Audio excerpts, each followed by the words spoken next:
By giving, people will be helping Nationwide Children's Hospital find cures, brighten patients' holidays, and people will be able to support their neighbors when they need it most. When they donate, they will activate in real time a butterfly-inspired light show for patients this holiday season. They will add holiday cheer to the lives of kids who really need a reason to smile. No one wants to think about their child being sick, but should that day come, the donation they make this year could help the care their child could need in the future. Please give now at nationwidechildrens.org/give.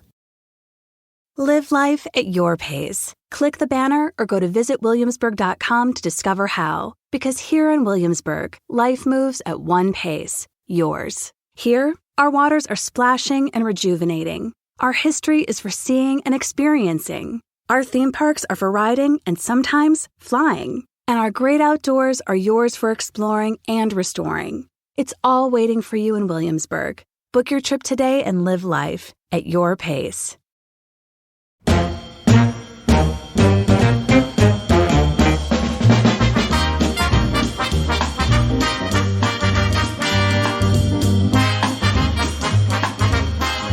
Welcome, everybody. You have tuned in for a very exciting day, and we have some new things to throw at you. We've got a great episode to detail, and we have a very special guest, our first guest.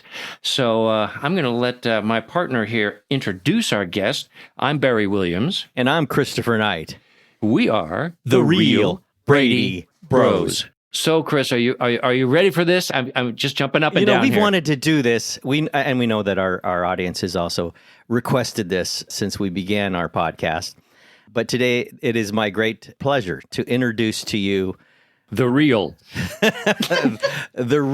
Susan Olsen, the real Cindy Brady, Susan Olsen, an old friend. Certainly, one of the oldest friends I own. Yes, I'm fairly old. She's not old. She's not old. We're just friends for most of our lives. And she's guesting on today's episode. It was her choice to do this episode, but interestingly, this brings to bear something that many of our fans might not have realized, but that there were a number of episodes, 5 of them to be specific, that one Brady child was not written into. We'll get into perhaps why. And may I say that I think that is the reason that Susan selected this episode, Chris, because Peter is not in this episode. I think that may be the reason. But Chris's work is stellar. Yeah, this is the best work of the I whole did. series. It really is. It's his best acting job. She says that now while we're doing our podcast, but that's what she said to me on the phone when I reached out to her. And she brought up this episode. I figured this is a great opportunity for me to sit back and listen to you two, because what do I know about this episode? I had no recollection of it, but I am now. I look at it specifically. You didn't watch it? Vantage point of an audience. Exactly. No. Well, this, Susan, is our issue, right? We watch these shows very rarely. For instance, this episode I probably haven't seen since it was on the air in 1970. So I don't have any recollection of being on the set when the show was being I think you were, shot. Probably. I think it was summer and you could stay home. At any rate, Susan, thank you very much for accepting our invitation. We're excited to have you here. We're going to go through this show and this episode like you probably think you're reshooting it. But first, say hi to everybody. They want to hear your voice. What you sound like now. Well, I still lisp. No, I don't, actually. I worked very hard on that. But since I do a lot of radio and such with headphones, I still hear the lisp, which is why I always keep my headphones askew if I'm hearing myself, because to me it just sounds like cymbals crashing whenever I say the test, something. Right? She sells seashells. She sells seashells by the seashore. Never helped me one bit. I got pretty good at that tongue twister, but it was for real, and it was a problem. And it wasn't until I went to Rocco Dalvera's Special S clinic at the American Academy of Dramatic Arts that I finally got it as good as it could be. Wow. Well, we thought it was the cutest thing in the world and also the brunt of a lot of jokes. Why don't I explain to our audience what we are detailing today, the episode and the mechanics or the details behind the episode. We are today going to recap the Tattle-Tale from season 2. It first aired December 4th, 1970, the 10th episode of season 2. and the 35th episode of The Brady Bunch to air. It was directed by Russ Mayberry, written by Sam Locke and Milton Pascal. Guest star on this show was John Wheeler, a very familiar face to television audiences. Yeah, he's great. He played our postman. Before we launch all the way into the episode, I'm curious to know, Susan, were you teased about the lisp? Did you ever take flack from friends and things about that? Yeah, well, see, I used to get teased at school. And I was grateful for the fact that the show came on a Friday, and hopefully kids would kind of forget about things by Monday. What grades are you in?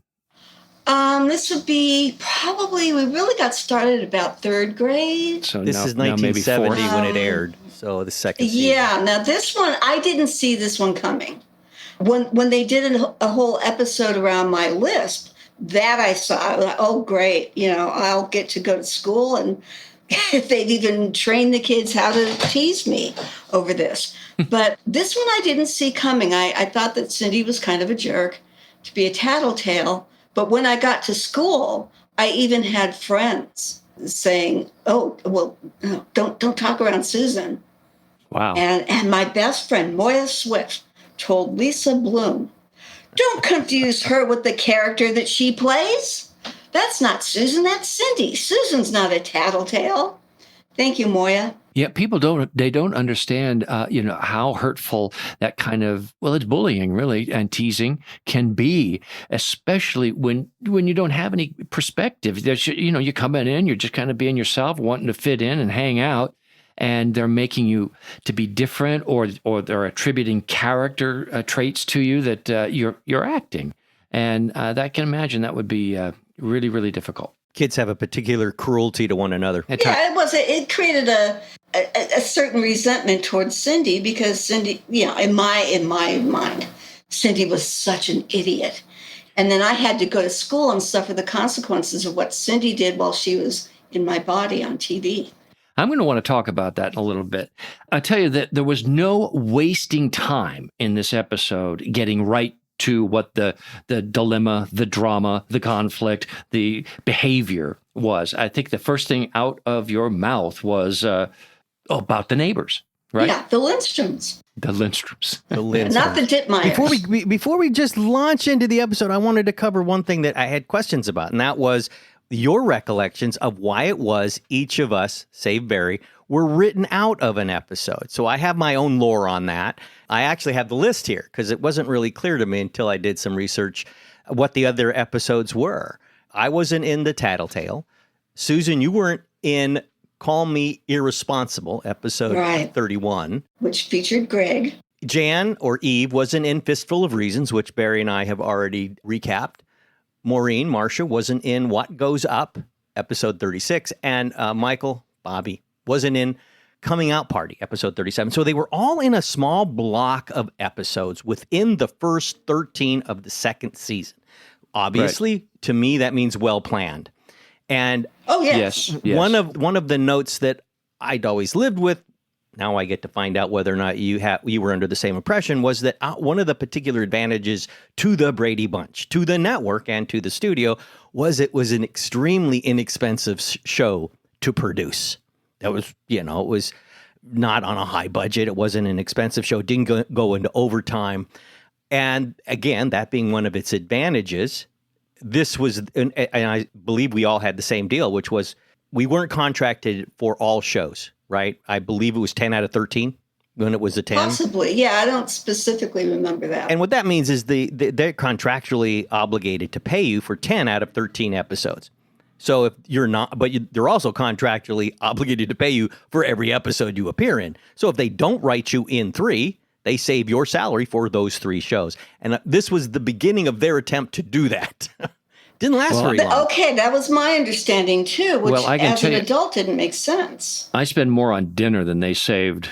Exactly. I was told by my mother they're going to save money by writing one of you kids out of the script every week. And at the time that made sense. Now it's like, what'd they save? It was about $700 at this point, $750. But and if I'm not mistaken, this episode, it aired in December. It was probably shot late summer before school started. And if that's the case, then I wouldn't have even shown up to the set. I would have been on hold for that day and been able to play with my friends at home. A very rare instance. So that would have been, to me, golden. Let's do more of that. Oh yeah. Write me out of more episodes. Such was my thinking. However, they did learn a lesson from this. Tell me what that lesson was. They learned that for each kid that wasn't in an episode, that kid's fans wrote to the networks and complained. Is that what it was? It was noticed that we were gone because each of us, that was the beauty of the show.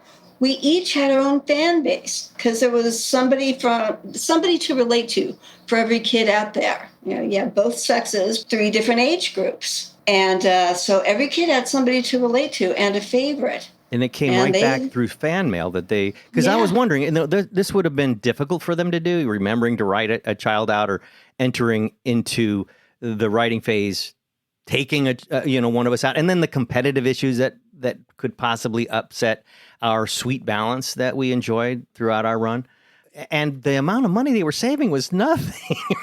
Exactly. So I had to feel that for the bother, it wasn't worth it. But there must have been something because they didn't try it again. There was something else to it. Maybe they were just testing the waters to see if anybody would notice. Oh, well, they tested and didn't try it again. Nonetheless, there you go. Yeah, good. Good for us. So now let's talk about these. Lindstroms, our next door neighbors. Lindstrom? Yes, the Lindstroms and the Dittmeyers. Did we ever talk about the Lindstroms after this? We talked about them before this. I do believe that their daughter was my competitor for the fairy princess role in the school play. And when I pretended to twist my ankle, I said to give the part to her. I think I could be remembering that wrong. It might have been a Dittmeyer. Well, I remember the Dittmeyers well. Completely different. I don't know, but I don't remember the Lindstrom was a memory because it was an odd name. It was difficult for me to pronounce with my sibilant S. Well, I mean, they appear in this episode to live above us from the sound of the construction. No kidding. Yeah. It's almost as though they thought the Bradys lived in an apartment because the sound was so immediate. Like we were doing the construction on our house. It doesn't sound like it's outside. Right. It's almost a reverb of being inside. That's the first thing I notice when in this first scene when there's this construction going on. So you had some dish on the Lingstroms, and we start off with your tattling right from the get-go, right from that table. By the way, that table with 8 plates put around it, I don't know how they ever expected all of us to sit down at the same time, which would explain why only 2 of us were. But anyway, go ahead. Yeah, well. So you remember, do you remember what the Tattle-Tale was? Of course. In fact, I'm working without a net here. Hoping to impress you greatly. I have not seen the episode recently. That's all right. So we're going to rely on my fantastic memory. As any Brady fan knows, Susan owns the Brady memory because I understand that people out there now recognize fully how little Barry and I actually remember. But I mean, I think you told me the same thing that I just had a friend say, "Boy, they really need you." Well, yeah, you are our go-to. Well, anyway, in this one, you're explaining to anyone who will listen to you. I'm at the table, and Mom and Dad and Alice, that the noise is because the neighbors, the Listons or Lindstroms, are putting together, adding a new room to their house, and that Mr. Liston is angry because because they're afraid that his mother-in-law will come by and to move into the new bedroom and then never leave. That's a lot of information you gained. Well, they were arguing, so of course I listened. Right. And shared to an astonished Carol Brady and Mike Brady, and I was wondering what was up with that too. I was most surprised that it sounded the edition was going to be finished by Friday, which at least put it they're still within framing. the week, and they're still framing. Right. The sound of it. They're still demoing. Details, Chris. Details. Yes, well, I tear apart when I break these down. Disbelief.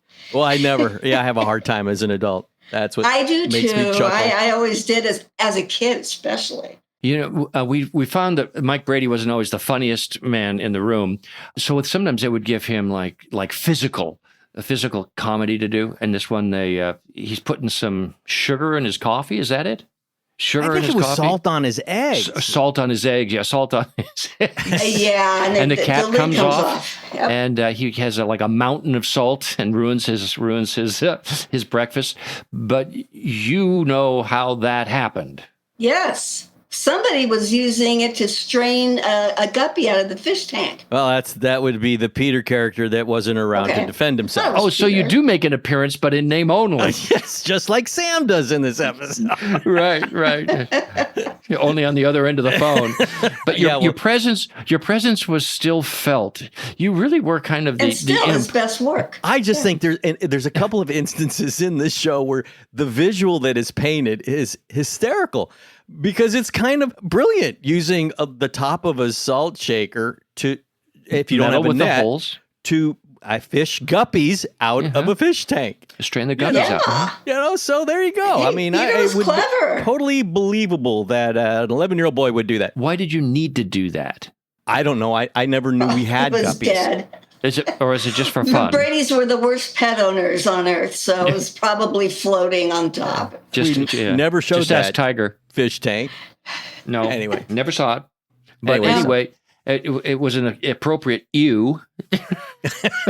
Great visual. But everybody just keeps eating, right? Yeah, pretty much, except you're going to have a kind of a sit down there with the dad comes in there in a kind of a disciplinarian kind of way and says, you really shouldn't be, you shouldn't be doing that. You shouldn't be tattle-tailing. And I think you launch into another one.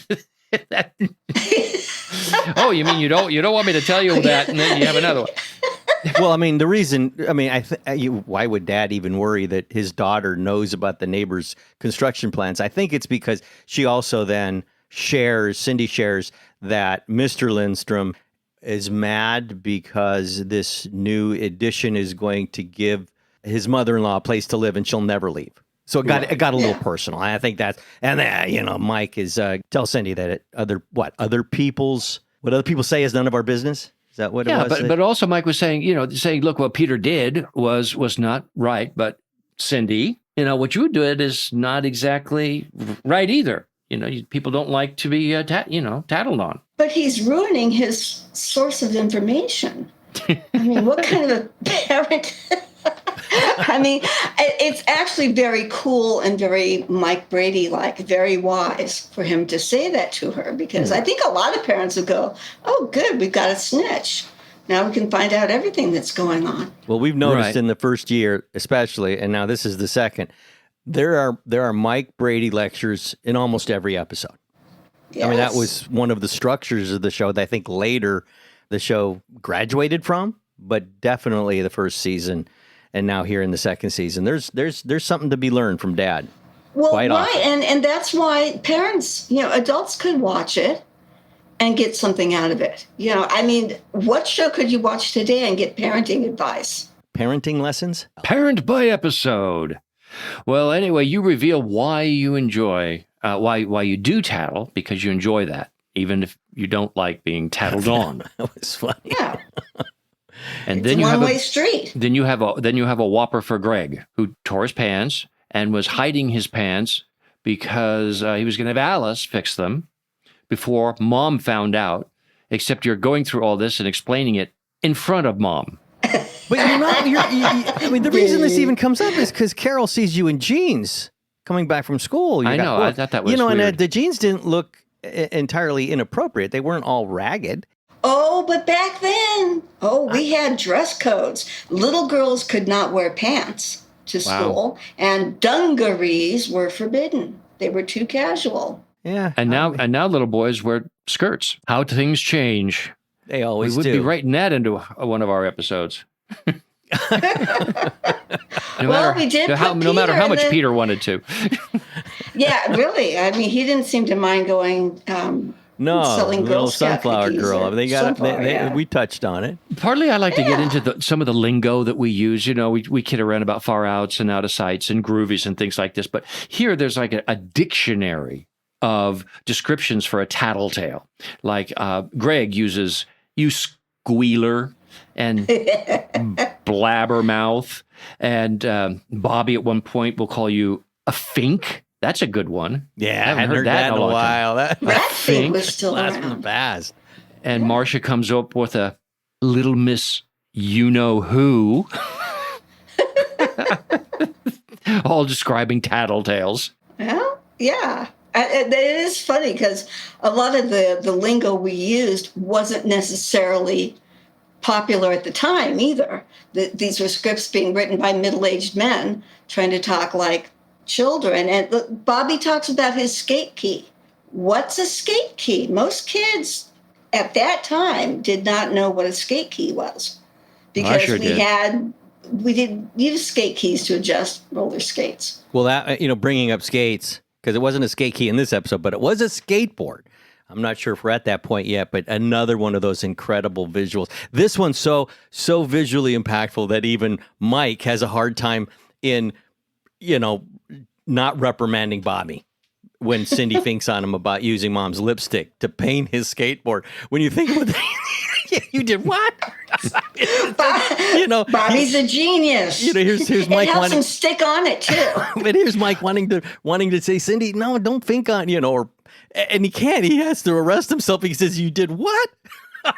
It's just one of those, and you look adorable. at it, believable moments. Here's something that struck me that we didn't see very often. So we're in second year and we're not quite, not quite set in our ways. Every time Mike came through that door, I thought it was, "Hi, honey, I'm home." But in this episode, Mike comes through the front door and sees Carol and says, "Hi, love." And I thought that was sweet. I thought it was kind of sweet. Too, and I bet you that was Bob ad-libbing. Probably. Saying, "Oh, let's get away from honey, I'm home." But you're not wrong in recognizing that he said, "Hi, honey, I'm home" a lot. Must have happened later because he got a note that he can't use such language on a family show. I am sure of it that he got a note that, okay, we're going to not do that again.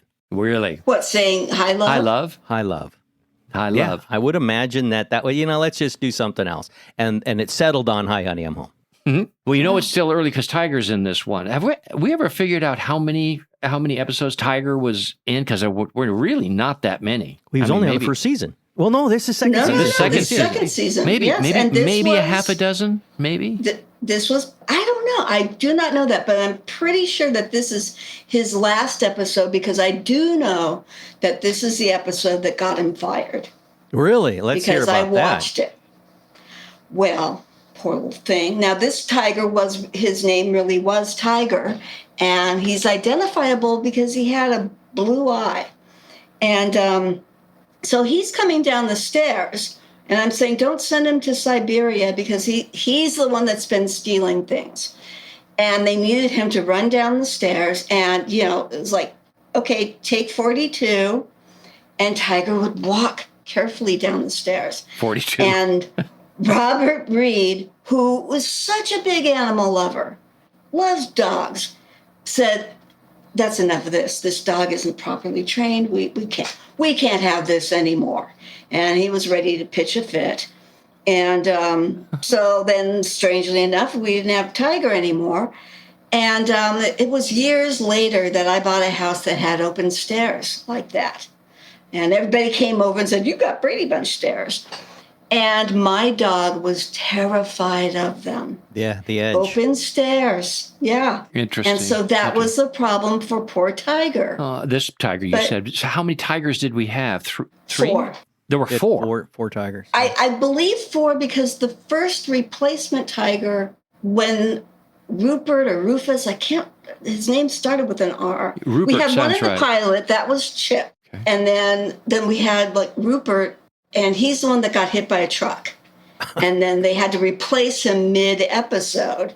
What episode was it? That was Kachoo. It was his big episode. The one with the sleeping powder and not sleeping, the itching powder in the... No, flea powder. That Jan was allergic to. Jan was allergic to it, so we had to get rid of the dog. It wasn't a purebred dog, so it wasn't like you could just go get another one of that breed. It was a mutt. So how were they related to one another? How do you go and just find another dog? No, he said that he went to the pound. Yeah. And this is clearly like a bearded collie mix. And, the original dog in the pilot was kind of more like an English sheepdog. And the subsequent tiger in this episode had a little bit more of an English sheepdog look. But, Rupert was a unique looking dog, and they matched him. Wow. Now, I would figure that he didn't stay with us because he hadn't been trained at all, and they had to nail his collar to the floor to get him to stay put. So I'm assuming that was like the fourth or the third tiger. But this final tiger was our final tiger. His name was Tiger. And after he got fired from our show, he was on the Cher show. Cher split from Sonny and had Tiger on as a recurring guest. Probably because the dog looked like Sonny's. He was taller than Sonny. Where are you going? You're saying they looked alike, huh? The vest, that hair vest mohair vest he used to wear. Yes. Yeah, he did have hair parted down the middle. People don't always understand when you say a dog gets fired. What that actually means is that the trainer and the company from where the dog or the animal comes from is, they're out of income. Is what happens with that. And, but in this case, what Susan's also saying is this is the end of the dog being written into the show, other than by being talked about, right? You're thinking this is the last episode. Yeah, I think so. So this was not just the firing of a dog. This was the removal of a character from the show. With no explanation. And I do think that it was Robert Reed's insistence that, okay, this has gone on too much, because this tiger was kind of new to the business. But boy, he did his homework, because not only did he get a new gig on the Cher show, but then he went on to star with Don Johnson in the cult classic A Boy and His Dog. Wow. So there was there was a campaign to try to get him some kind of a doggy Oscar for his performance. He was so good. I would have voted for him. See, folks, this is why we have Susan on. We never gave him a speaking role. And he's talking throughout A Boy and His Dog. He's voiced by Jason Robards. Wow. Wow. Yeah. Wow. And this is the same dog that we fired. Yes. New Academy Award winning dog. Yeah. Well, I have to tell you, I think he got his acting chops. That this is more important than more interesting than the episode, I think. Well, there is the truth that actors don't want to work with children and animals, and the reason for that is because they can upstage you so easily. Their performances are all natural, and clearly this is one of the reasons we needed to get rid of them. Right. I wanted the Bradys to have more pets. All right, let's get back into this episode. Where are we at this point? Let's see. Cindy has just fanked on Greg for ripping his pants. Oh, yeah, living room. And I love he does a little nee at Cindy, which is really cute. Who does? Greg does. I can just see it in my head now. Very cute. Hey, who was selecting those ties for your curls? The color thing, because they always matched your blouse or something. There's yellow, and then there's blue, and they're green, and there were actually the wardrobe lady set up 2 wooden hangers, the kind that you put pants over. So there was a horizontal bar, and she tied yarn hair ribbons to them, and they were like a rainbow. She did it chromatically, and they were beautiful. It was like a work of art. They did. And if you saw the hangers that had all of the hair ribbons on them, but that was all my yarn bows. And then, if it was a fancy occasion, then maybe there would be a silk ribbon. But they set it out for you. You didn't select them. Those curls, which they had a trouble getting rid of, I didn't want to eliminate because of the theme song in some ways, the youngest one in curls. Mm-hmm. They didn't look easy to get them to look like that. They looked really shiny. They were very, very difficult, and only my mother could do it. Really? She never received a paycheck, but none of the hairdressers could do them. And part of the secret was making me sleep in sponge rollers. Oh. Because at the time I had really unusually straight hair. And so I had to sleep all night with those curlers. And I had a lot of hair too. By the end of the curls, I had 9 curlers on either side of my head. Oh my gosh. Yeah, and I learned to sleep on my back because of that. Oh man. And so that made it set in. And then my mother knew how to wrap those curls around her finger. There's Susan preparing for the show, 16 hours before we get there. Yes. So I'm getting into character. Oh, I was in character 24/7, which was kind of unfortunate. It's the only thing I'll really criticize my mother for, is that she kept doing those darn curls. You would think she'd be sick of it, but Well, no. what did you say to your mom? I don't like these curls. All the time. And then when did you voice up opposition to them, as opposed to just complaining about them hurting or not being comfortable? When did you just say, can we get rid of them or push on them? Well, to the show, it was when my hair started falling out, because it was when we got Howard Leeds as a producer, and he couldn't decide what color he wanted my hair and Florence's hair. And Florence and I would spend our Friday nights at Paramount in the hair department getting our hair bleached or dyed, or, whatever color they were going to try that week. So you will see a variation in our hair color. I mean, there are episodes where it's nearly brown, but if you look at Florence, hers is the same color. Right. So we were chosen to undergo this torture. And I finally, my hair was falling out. It was breaking off, and where the rubber bands were for the pigtails. And your hair was falling out? Yeah. Well, it's falling out from all the dye. And then it was breaking off from the rubber bands. And so wow. Mom said, well, if this is really upsetting you, you need to tell Sherwood. So we set up a meeting, and I went up to Sherwood and I said, if you have to keep doing this, changing my hair color, I think you need to find another Cindy.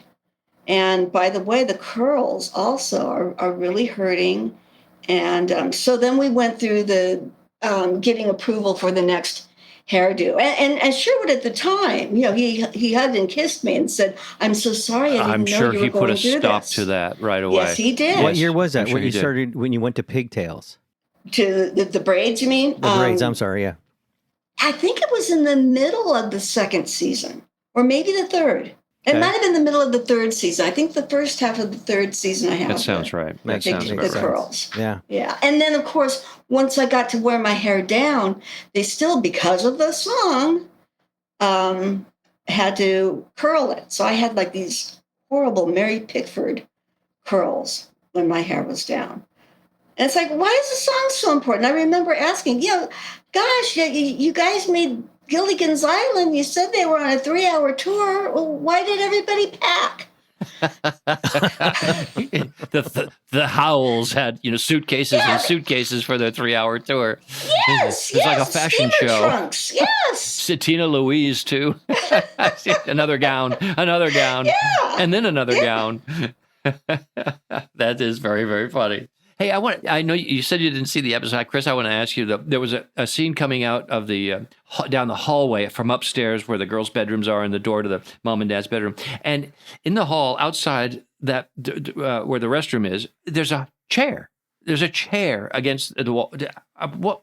It depends on the director and the set designer that week. Because on some episodes, there's a little credenza down at the end of the stairway, too. So, our set dressing wasn't completely consistent. So, I don't know why there was an accent chair all of a sudden in the hallway. Maybe because the frame looked empty and they said, just get a chair in here, just fill up the frame a bit. I think that I have a question for Susan while she's here. In that one of the scenes, I think it's the next scene where we see Mike practicing his putting into a glass in the living room, Carol giving him pointers.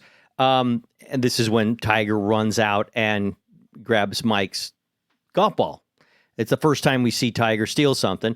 He comes out of that doorway. It's not a doorway. It's a hallway of some sort, an opening underneath the stairs, behind and underneath the stairs. What did that go to? Because I don't believe it was ever. Well, it was used in this particular episode. I thought it was never used, but it's used here. I think it might have been used in one or two other episodes. Do you recall where that went? It was never made clear, and I always wondered what it was, and then just figured this is the way to get to the laundry room. Another way. And maybe Alice's bedroom. So that it hooked up with the hallway that you got to through the kitchen. Somehow it was connected right there. Right. Couldn't it have been like a little storage area, which is so common around staircases and stairwells? Maybe, except for what would Tiger be doing? It doesn't. That's why wasn't ever explained. Golf balls. I could tell you this. I watched Mike Brady's putting style there. He needed to practice. He really did need to practice. I think that they were writing stuff in, Yeah. and then writing it out when it didn't look as. But it's a unique piece of direction, though, too. The Yes, camera that's angle, true. if I recall correctly, Down on the ground. is from the glass. Right. Almost. Yeah. Very, it very was low. kind of surreal. It was low. Yeah. Very artsy for the Bradys. But I noticed that also there's 3 times in this show when Tiger comes through the living room with something of somebody's, and that somebody chases after him right to the living room and then stops. And lets Tiger go, whatever. I mean, as we'll see in an upcoming scene, it's Marcia's homework that Tiger has, and she runs down the stairs after Tiger until she gets to the living room and then stops, letting Tiger have her homework. It stops the pursuit. Yeah. That's just, and to me, this is me breaking down the episode a little too far, but another curiosity. But yeah, I mean, that's her homework. Now she's going to have to redo it. No, maybe she just didn't want to get Tiger spit on her hands. Well, later in the show, we'll find all his stuff in the doghouse. So I guess that's the reason people aren't chasing after Tiger, to make that final scene work, because there's a pile of stuff in there. I just thought it was weird. I would have just chased after the dog, but that didn't happen. Marcia was lazy. By giving, people will be helping Nationwide Children's Hospital find cures, brighten patients' holidays, and people will be able to support their neighbors when they need it most. When they donate, they will activate in real time a butterfly-inspired light show for patients this holiday season. They will add holiday cheer to the lives of kids who really need a reason to smile. No one wants to think about their child being sick, but should that day come, the donation they make this year could help the care their child could need in the future. Please give now at nationwidechildrens.org/give. Get ready, Ohio. FanDuel, America's #1 sportsbook, is coming to the Buckeye State. And to kick things off, you can get started with $100 in free bets as an early sign-up bonus. Plus, when you sign up today with promo code OhioSB, you'll be all set for when FanDuel goes live in Ohio. Then you can bet on all your favorite teams and all your favorite sports with $100 in free bets. Just download FanDuel's top-rated sportsbook app. It's safe, secure, and super easy to use. Ohio, this is your chance to get in on the action. Join today with promo code OhioSB. Make every moment more with FanDuel, official sportsbook partner of the NFL. 21 plus and present in Ohio. Bonus issued in non-withdrawable free bets that expire 7 days after FanDuel accepts its first real money sports wager in Ohio on 1/1/23. Unique user identity verification required. Offer ends on the go-live date. Restrictions apply. See terms at sportsbook.fanduel.com. Gambling problem? Call 1-800-GAMBLER. No shortage of tattle-taling going on. This you tattle-tailed on everybody through the entire episode. The next one, you were in the kitchen with Alice, and Alice goes out to the doorbell rings, and while she's out with the postman, the phone rings. The phone rings, and you get on the phone, and it's Sam on the other end.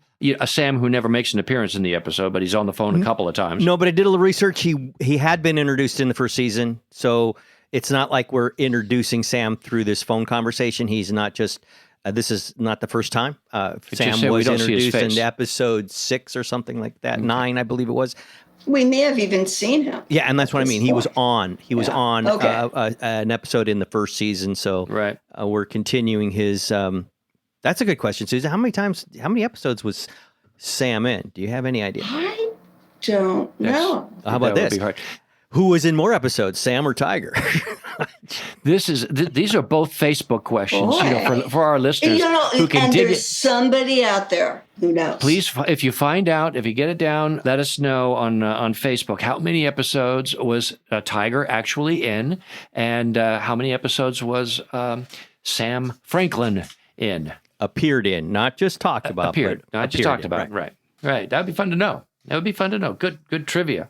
Well, anyway, that's a beautiful setup because we can see that the way that set was set up, you could see all the way from the kitchen through the living room to the front door where Alice is talking with the postman. And you're talking to him because Alice and Sam have a date that night. But when you look, and Alice is very, very excited because after trying over and over and over again to win a contest, the postman is explaining that she has won or is going to win a prize. Well, this is the Yeah. whole subplot too, and the whole show is that we learn that Alice is a serial contest entrant person. She's There constantly are a lot of those people, and they win too. They do win. And in this particular contest, it's what is it for? It's for Everpressed. Everpressed, right? Is it starch? I would think so, because she's coming up with a jingle or a rhyme, some poem about In the Everpressed. east or in the vest. Right, something about east and west, or you don't know if you don't have to wonder if the wrinkles are gone with Everpressed. And Mike Yeah. Mike shows her no real support, which he'll have to in this episode apologize for, because it will prove successful. But I guess this is to show us that she's done this time and time again, has never won anything. But we're in this episode. This is the reason we see Alice jumping for joy and hugging the postman. And since you're talking to Sam on the phone, you immediately relay that message to him. Oh, yeah. I give him a play-by-play. I'm like, oh, she's not here. She's at the door with the postman. Hugging? Oh, she's hugging the postman. Oh, my. And yeah, so, Sam gets very upset. Yeah. And, Well, we learn a little bit about Sam, though, in this episode, is he doesn't even care to... He's jealous. To talk to an adult about what it is that Cindy is seeing. Yeah. Just don't tell her I called. there you go, thinking again. Stop that. Just Chris. how romantic can Alice be with the postman standing on the front porch? And this is right after a scene in the in the kitchen when Cindy, I believe, asks Alice, "Are you going to marry Sam?" And she's, "I'm marrying Sam." I don't know if when he's going to marry me. Question he's is, going to marry me. Yeah. Right. Yeah. So now he's hanging up on her. I was like imagining like celebrity boxing with the butcher, Sam the butcher, and the postman over Alice. Our postman was John Wheeler, a face that is one of those faces out of that period that it was like on every commercial. And I can't remember what commercial that he McDonald's. Was it McDonald's? McDonald's, he was doing opera. I mean, like he was a show tune guy. Yeah, he was an opera singer. Singing. City Center Opera in New York. Yes. Yeah. Oh my. And Wow. lots of television. Our show, Green Acres, The Odd Couple, Star Trek. He was very Bonanza, active. Mannix, Mission Impossible, Gunsmoke. Just And then Dukes of Hazzard. everything. So Golden Girls, Night Court, ER. So it keeps going right up until Right. Beverly Hills 90210. So, the man My is a goodness. familiar face from the landscape of television. And that's such a great career. The guy that everybody's like, I know you, but I don't know how. And just working constantly. Great. It sure beats what I get to hear every now and then is people come up to me and say, "Hey, didn't you used to be somebody?" Yeah, really. How can anybody think that's not rude? I mean, I'm just dumbfounded when people do that. Didn't you used to be somebody? Well, it's amazing though that fame kind of it messes with people's minds. Perfectly nice, True. lovely people with great manners. When faced with somebody famous, they just lose it. Well, it's more. Remember, we had that happen a lot. That really is more an example of them. I mean, it's an expression of theirs. It's where if you're trying to be somebody, it's really them that they think that you are or were somebody because you were on television. It's more of a comment on where they think they're at, I believe. I have learned to count my change carefully, from the cashier at the market, because I find a lot of mistakes because people are trying to remember episodes and trying to share their experience of the show or, what they thought about this, that, or the other thing in television world. And while they're trying to give me change for a 20, Wow. Didn't realize that it exposed one's math skills. Well, you know who I'm very, very empathetic with around fame is whoever you're with, your friends, your wife, because oftentimes they will just ignore them. They don't exist. Or be rude. Even push them out of the way. Or ask, are they someone? Yeah. Are you anybody? Are you anybody? It's like, oh God. And now you can't, what do you jump in and save them? No, they are somebody, but they're not the somebody because what the fan is asking, but they've asked it in such an unfortunate way that it just Yeah. But Just need to walk that is away. 1,000 times worse for a female celebrity than male. Because when the woman's on the arm of the guy's going to the restaurant and maitre d' says, we don't have any tables, sorry, we're booked up, and then sees that the guy, but you're so-and-so, you're Barry Williams. Oh, we do have a table. One left. Now the girl can just go, isn't that wonderful?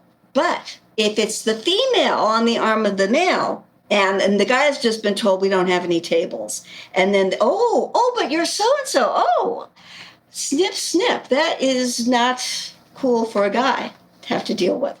So I've always said that fame is much more difficult for girls that are trying to date than it is for guys. You're saying that a woman's instead of it fame being an asset, interrupts the interpersonal relationship because a man is supposed to.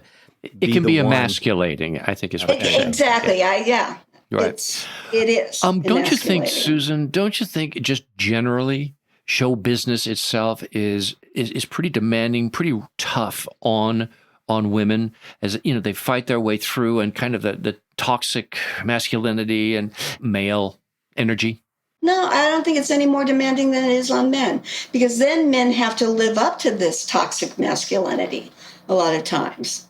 I just, since I was 5 years old, I always thought that the females had an easier time of things. Because when I was little, I could go to school, and if I played with boys' toys and played with the boys, that was cool. But if a boy played with girls' toys and played with the girls, that wasn't cool. So I just thought it was always an advantage to be female. Yeah, you know how I got around that? I took ballet.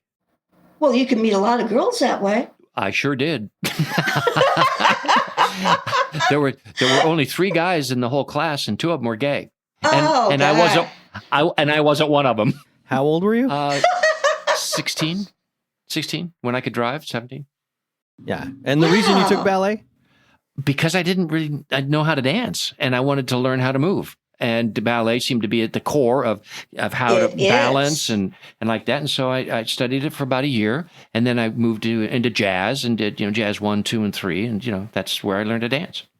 Got it. That's very smart. Because we never got any of that at school. I mean, in our studio school.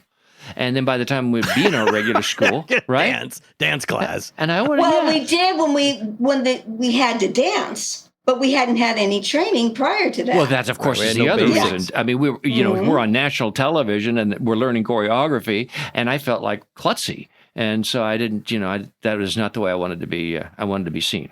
Did you take voice lessons as well? You were prepping yourself. Oh, absolutely. I was taking, as soon as I could drive. In fact, I didn't even wait to get my driver's license. As soon as I could ride my motorcycle at 15 and a half, I was on the San Diego freeway to the Ventura freeway to the Hollywood freeway and getting off and then going to singing classes twice a week.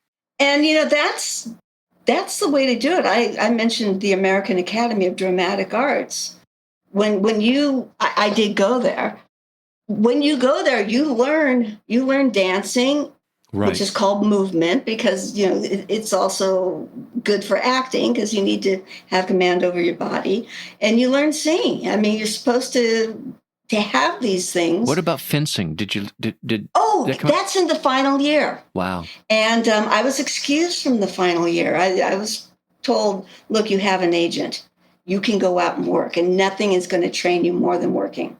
And you can come back or you can go out and work. You weren't allowed to work while you were in the school. Oh, really? So you're not even allowed to audition. What? So yeah. That's pretty strict. They want their finished product to be finished before exposing it to ridicule. Wow. Well, yeah, I get. And, the head of the school thought that was kind of ridiculous when it came to me.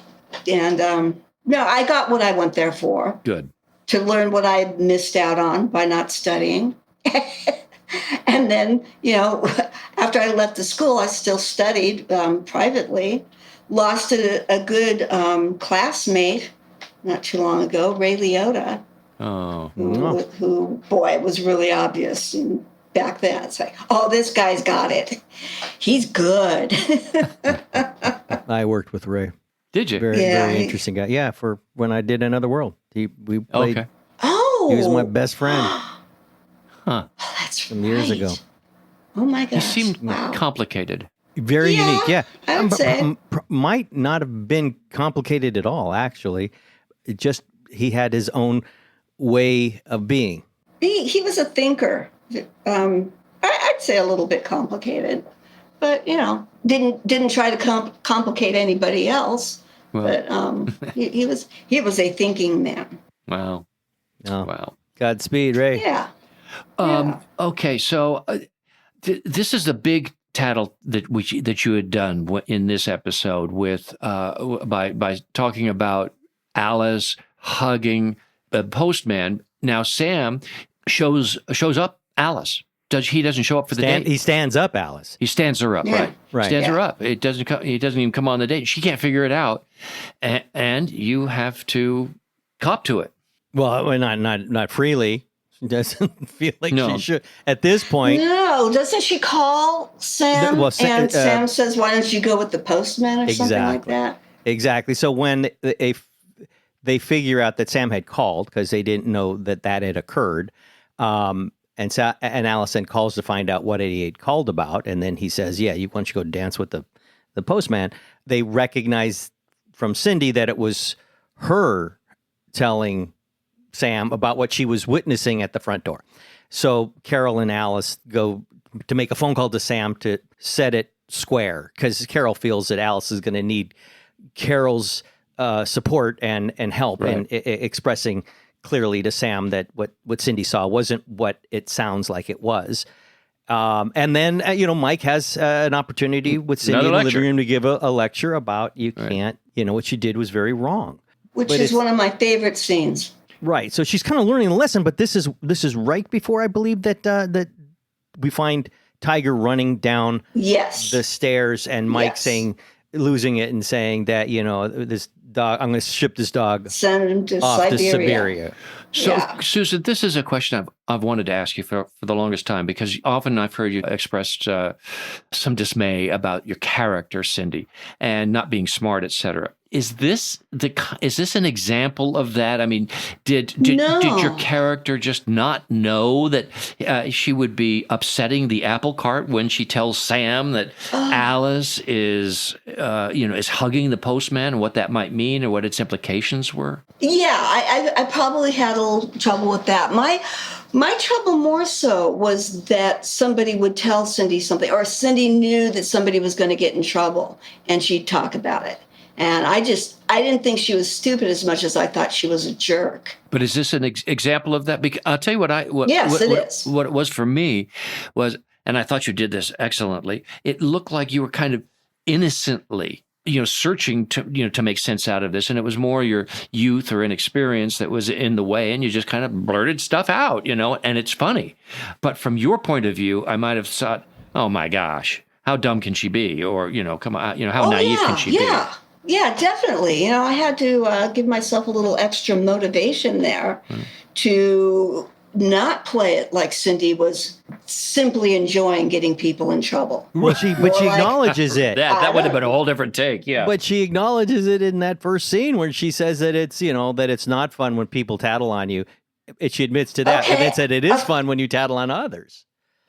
Well, my reasoning, because I can remember this, was it's fun because Cindy was trying to know something that other people didn't know, because it was so rare that she knew anything.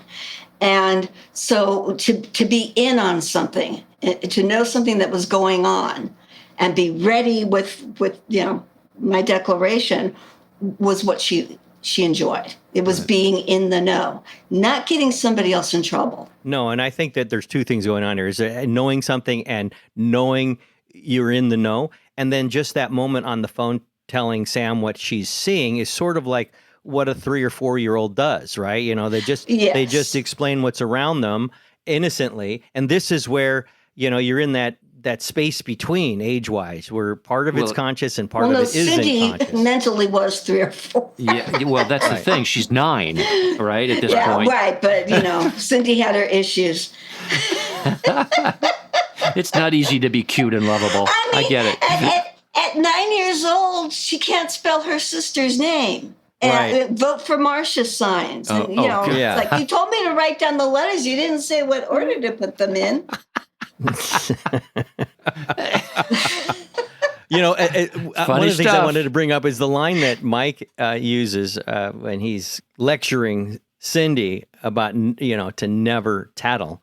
He starts it by saying, little girls don't know what to say. It's hard to know what to say and what not to say. And he follows up, and so do adults. But he uses little girls, as opposed to today. If we did this today, it would be children. Don't always know what to say. Well, and it makes him sound a little skeevy. Well, it's been my experience that little girls just don't know quite what to do. It sounds creepy to say little girls, unfortunately. But there's a few scenes in here where we see Cindy beginning to recognize the ostracization of her actions. I mean, the fact that people are walking away from her and not speaking in her presence. You got Marcia and Jan avoiding Cindy. You got... And she's hurt by that. Greg and Bobby stopping their conversation once they see Cindy in the backyard. So, and she's hurt by it. I mean, you see her kind of putting the pieces together. And, of course, then there's the dog. Not tattling on a human being, no different than not tattling on a dog when you finally learned your lesson. And we had, several, as you pointed out, several Mike Brady lectures for this one, which was, kind of underlining and underscoring the whole point of it. And then, if I may, Alice actually wins the contest. Yeah. And you have to go out and find the envelope, which Tiger has stolen, right? But we know it's in the doghouse, and it's not too ruined.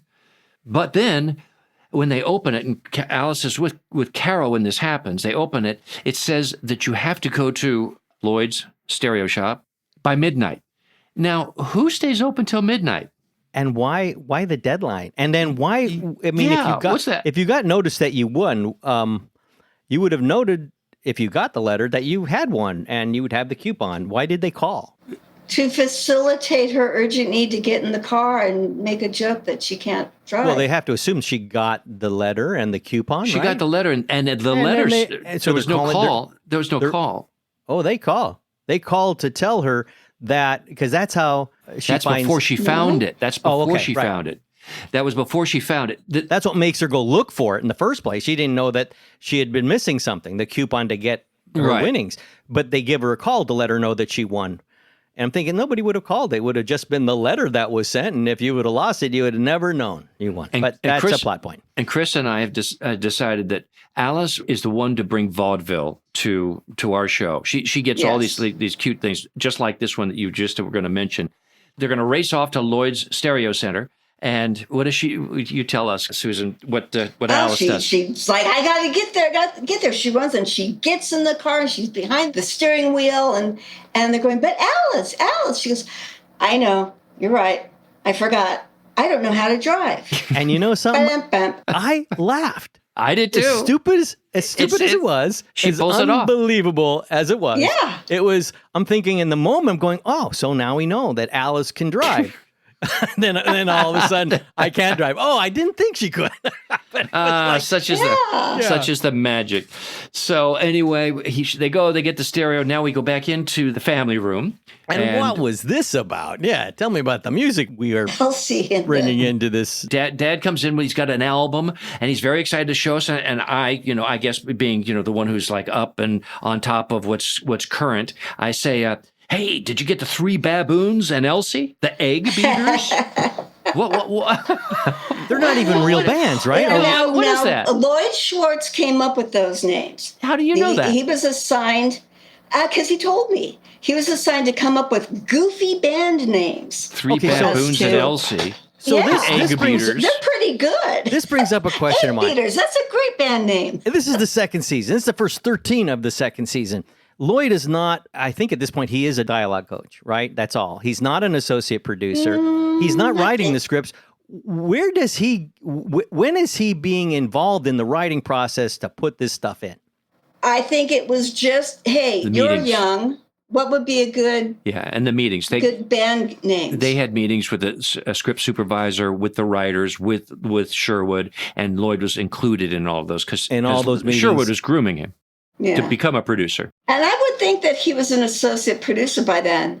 When do they have time for But this is the second season. I think he was only the dialogue coach for the first. They had meetings all the time. Sometimes at lunchtime, sometimes right after we finished filming.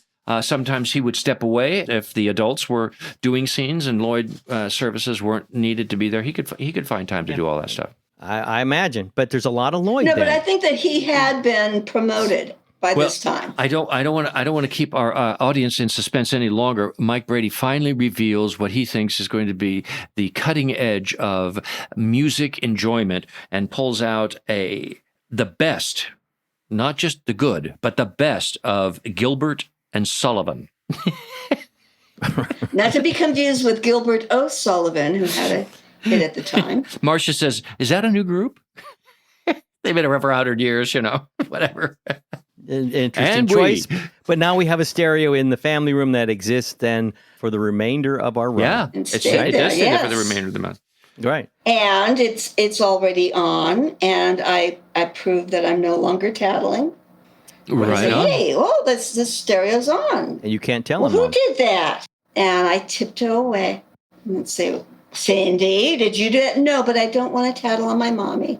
Well, Chris and I usually like to have... See, I still remember my lines. Yeah, you do. Chris and I usually like to have a kind of a takeaway from the episode, from what we either learned from it or what the moral was or what the message was. I think this one is very, very obvious. But my takeaway from exploring this episode is having you here as a guest. It's lots of different directions. I've learned a lot of things that I did not know and asked questions that I have wanted to and had never asked to kind of get a more full understanding of your take on your character, because we all know that Cindy was a lot of fun, but she was no Susan Olsen. Thank you. I always think you mean that as a compliment. I do mean that as a compliment. You bet I do. Thank you. That's why I never could understand it, because you did what you did so well. It was sweet. I was acting. I was a thespian. Was believable, and it was, we empathized with Cindy, not kind of knowing her way around. I never thought her as not being intelligent. I just thought of her as kind of being innocent and a bit wide-eyed, and and I think my mother helped me with that and said, it's more that you're innocent, you're naive. Right. But I got teased for her being stupid. So I go back to school and get teased. Right. We were recently asked in a question-answer episode, who is most like their character? And really, I think the answer was a turnaround of the question. It was who was least like their character. It was the answer we gave, which unanimously, you get voted that. It was like you were the one that had to carry this character because, the youngest, people have a finite idea of what the youngest is, maybe so too, or the oldest, but you bore the brunt of having to be the youngest, wearing the curls for longer than you should have, and being the baby. Right. And they focused on the baby part. And that's unfortunate for you. And you had to bear that burden. And the crescendo of this would be the Shirley Temple episode, because it was a script idea. Cindy wants to be Shirley Temple. It would have been great the first season when I was little and cute. Right. And instead they did it when I was 12 and very awkward and had braces. And I mean, the whole thing was extremely embarrassing. And that's when I started praying for the show to be canceled, which I'm sorry for. I didn't care if you guys were out of the job. Would you consider at some point coming back and doing that episode with us? Oh, yeah. Sure. Okay. Because there are things about it that I did enjoy, particularly working with Natalie Schaefer. Right. Who was such a lovely lady. I mean, and for those who aren't placing that, Mrs. Thurston Howell III. Yeah. Lovey. Yeah. We'd love to have you back. So. I'd love to be back. We'll put that together. Well, okay. I'm gonna do a quick wrap up here. I've really enjoyed this afternoon. Thank you, Susan. And thank you for coming in. I've enjoyed it too. I love being with you guys. We know you're not a Tattle-Tale, never were, but you could certainly pull off pretending. This is our real Brady Sis. And until our next podcast, I'm Barry Williams. And I'm Christopher Knight. And we are The Real Brady Bros.